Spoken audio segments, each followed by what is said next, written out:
What's up, everybody? It's me, the guy with the tie, and today we'll be reviewing Schuco's Heimermobil 581BS.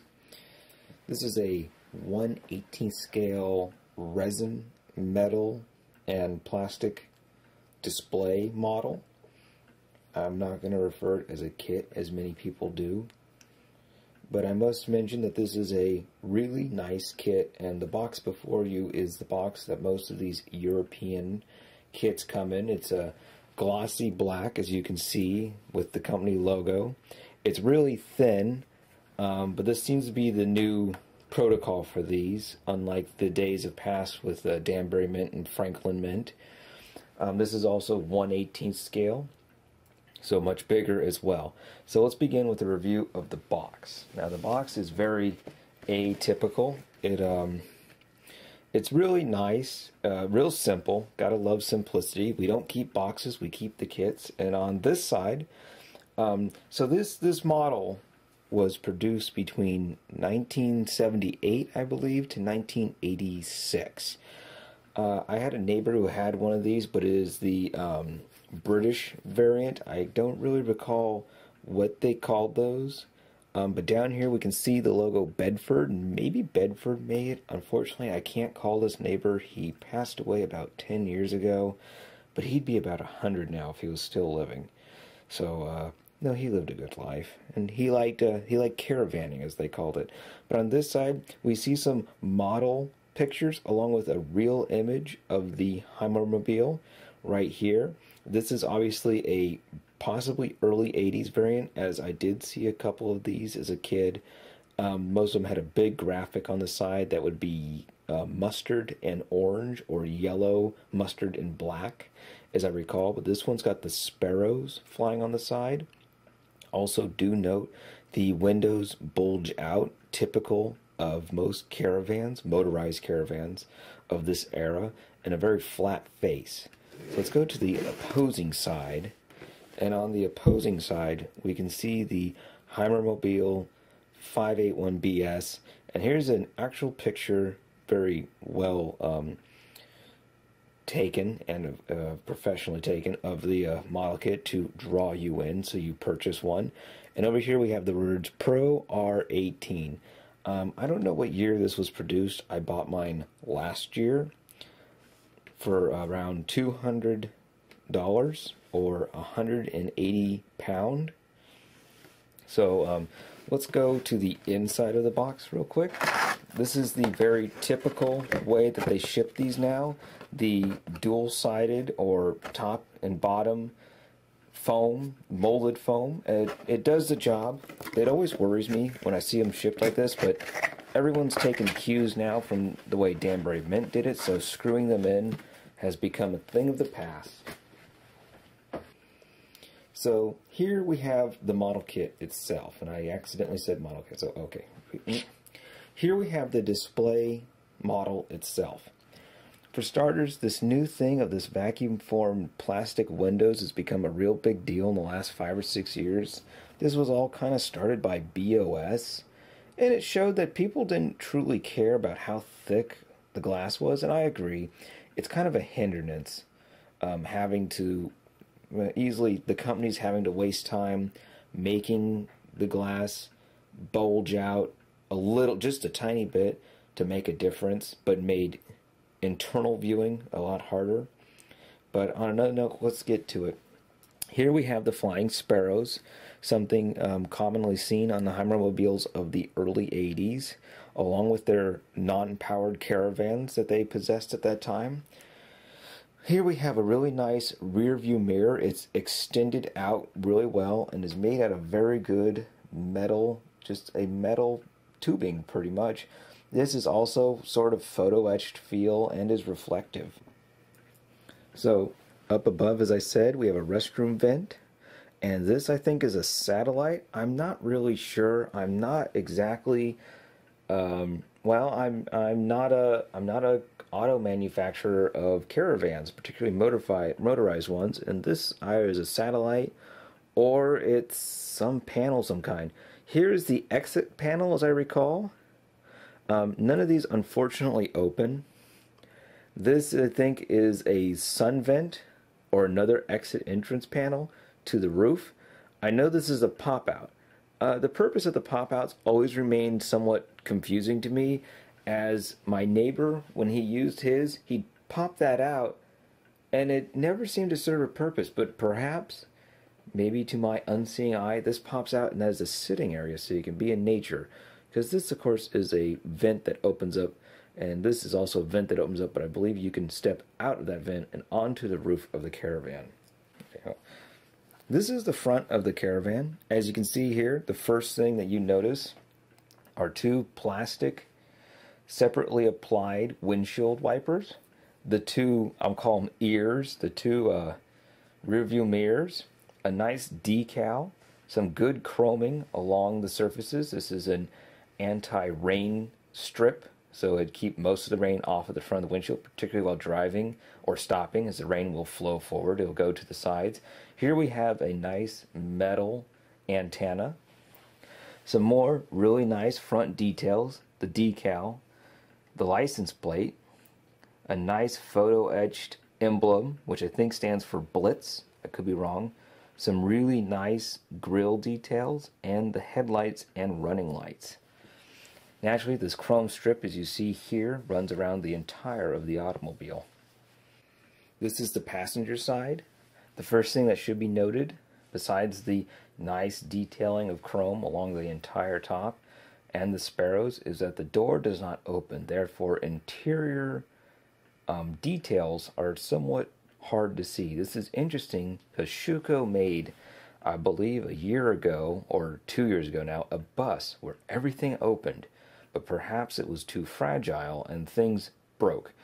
People, no matter what they say, tend to like to play with their toys. Believe me, this comes out more than once for some photo shoots and whatnot, and moving parts definitely makes it more delicate. I should also mention the really nice detailed hubs on the wheels.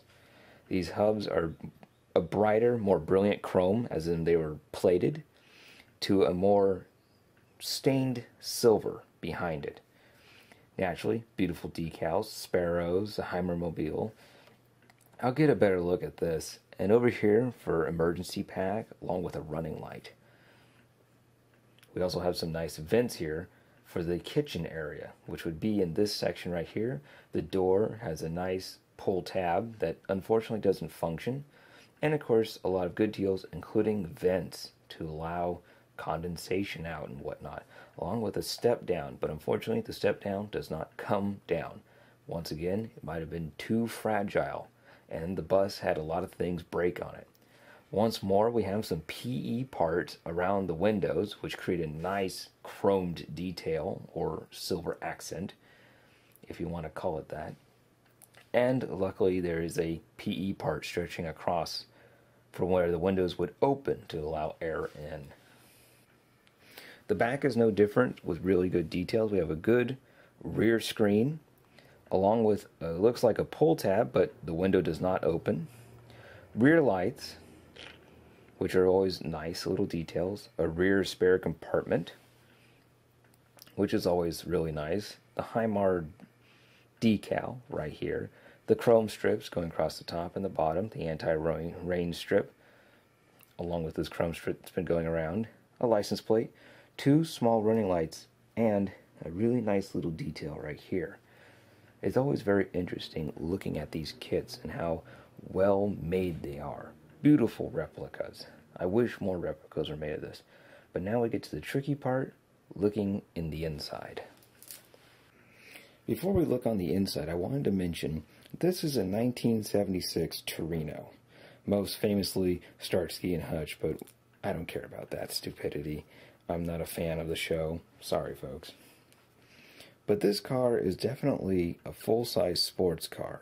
Though I owned one of these, but it was an Elite, not this. And it felt like a mid-sized car, besides the length of the hood.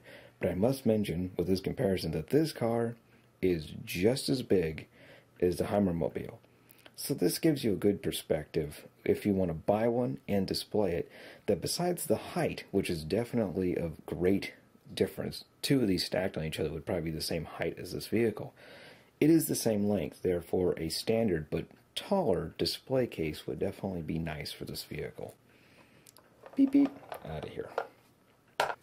Alright, so now we're going to check out the interior details. Unfortunately on this model it is kind of difficult, even for the human eye, so bear with me. I have another flashlight that I'll be shining in, so you'll be able to see. So here, amazingly, but very difficult to see, you can see the table. This is kind of the eating, entertainment, and sleeping area, as these back chairs, though they're very hard to see even with the human eye, the back chairs would turn into beds, 2 of them precise. You have one on this side and one on this side, and of course if you were really short, one in the middle, particularly if you were a child. So let's move on forward.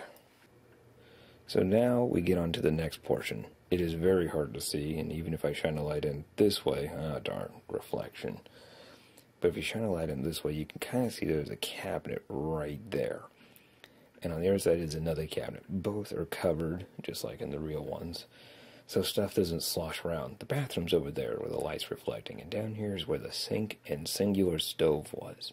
But maybe we'll get a better view if we look through the front. Well, here's the front, and unfortunately the front view isn't much better. It's very reflective, unfortunately. But with my light, we can definitely shine in, and you can see that there are the 2 front seats, the driver and co-driver, a nice steering wheel, and the dash has really nice detail too.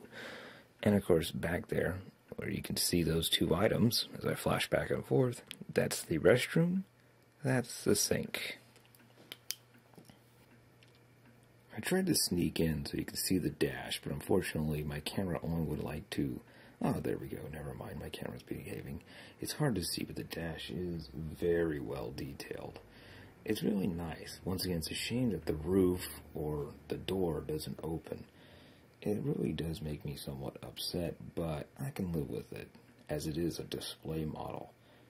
Even though I kind of wish I was the size of the model so I could jump in and take it for a spin. So right here was one of those detailed stickers. Unfortunately, it says benzene, and I don't know if that means waste in or water out, or... I don't speak whatever language this is, and I feel like this is either German or Belgian. But still a nice little detail. Now, I'm not going to show the underneath of the car because it is too delicate, but to be honest with you, there isn't much to see.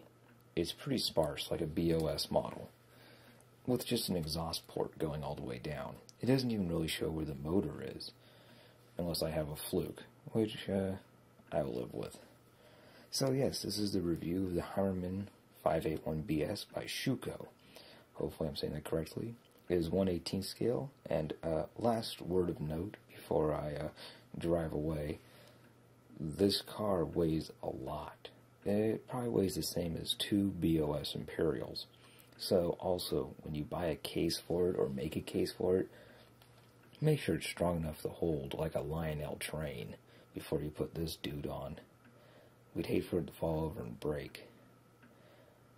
I must mention, I'm going to do this with all the reviews I do on my die-cast cars and whatnot. Schuco, you guys do a wonderful job. Your Volkswagen buses have brought a lot of happiness in my life because I've never liked Volkswagens, and you guys have definitely changed my mind, well, in model kit form at least. Keep up the good work. God bless, take care, and I'll catch you all next time.